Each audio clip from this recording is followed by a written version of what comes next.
ఈ గుండె బ్లాకేజెస్ తెలుసుకోవడానికి గోల్డ్ స్టాండర్డ్ టెస్ట్ తీసుకున్నట్లయితే మనకు కూడా యాంజియోగ్రామ్ అనే టెస్ట్ ఉంటుందండి. అది గోల్డ్ స్టాండర్డ్ టెస్ట్ అంటారు.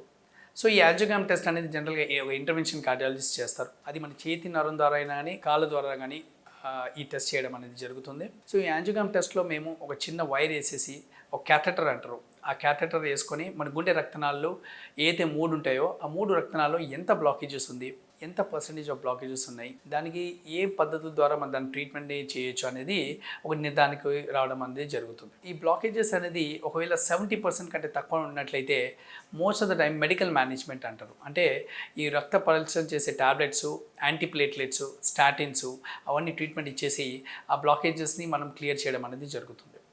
ఒకవేళ ఈ బ్లాకేజెస్ 70% కంటే ఎక్కువ ఉన్నట్లయితే అప్పుడు ఎన్ని నరాలు ఎఫెక్ట్ అయినాయి, ఒక నరం ఎఫెక్ట్ అయిందా, 2 నరాలు ఎఫెక్ట్ అయినాయా, లేదంటే 3 నరాలు 3 వెజల్స్ ఎఫెక్ట్ అయినాయా, దాన్ని బట్టి ఆ పేషెంట్కి యాంజియోప్లాస్టీ చేయాలా లేకుంటే బైపాస్ చేయాలా అనేది డిసిషన్ తీసుకోవడం జరుగుతుంది. సో ఒకవేళ సింగిల్ వెజల్లో బ్లాకేజ్ ఉన్నట్లయితే దాన్ని సింగిల్ వెజల్ డిజీజ్ అంటారు.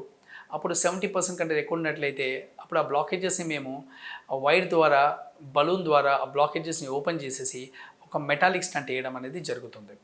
ఒకవేళ 2 బ్లాకేజెస్ ఉన్నట్లయితే జనరల్గా బైపాస్ లేకుండానే మేము మల్టీవెజల్ యాంజియోప్లాస్టీ అంటారు.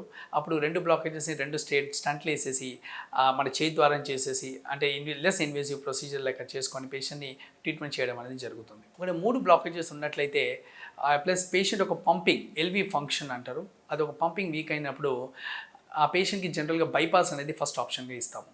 సో ఈ బైపాస్ అంటే nothing but open heart surgery చేసేసుకుని అది సిటీసీ సర్జన్ ఒక ఆధ్వర్యంలో ఆ బ్లాకేజెస్ని ఓపెన్ చేయకుండా మన కాళ్ళ రక్తనాళాలు తీసుకొని బైపాస్ చేయడం జరుగుతుంది.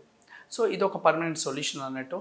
సో దీనివల్ల జనరల్గా బైపాస్ చేసిన తర్వాత జనరల్గా పేషెంట్ కొద్ది రోజులు రికవర్ అవ్వడానికి టైం పడుతుంది. But after that long term results జనరల్గా బాగుంటాయి. సో ఇలా పేషెంట్ ఒక బ్లాకేజెస్ బట్టి ఎంత పర్సెంటేజ్ ఉంది, ఎన్ని వెజల్స్ ఎఫెక్ట్ అయినాయి అని ఎల్వి ఫంక్షన్ ఎలా ఉంది, దాన్ని బట్టి యాంజియోప్లాస్టీ చేయాలా లేకుంటే బైపాస్ చేయాలా అనేది డిసిషన్ అది ఒక హార్ట్ టీమ్ అప్రోచ్ అంటారు.